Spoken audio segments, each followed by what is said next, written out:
I've always been fascinated by the northern lights, those stunning waves of color dancing across the Arctic sky. But why can't I see them? First off, location is key.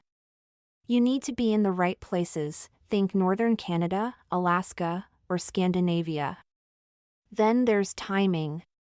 The best displays happen during winter months when the nights are long and dark.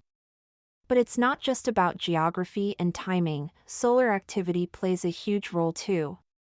The sun emits charged particles, and when they collide with our atmosphere, that's when the magic happens. If the solar activity is low, the lights might be faint or non-existent.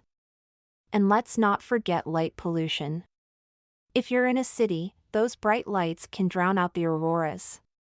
So, to catch a glimpse of this natural wonder, I need to plan a trip to a remote, dark location during peak solar activity. It's a quest worth embarking on for a chance to witness nature's most spectacular light show.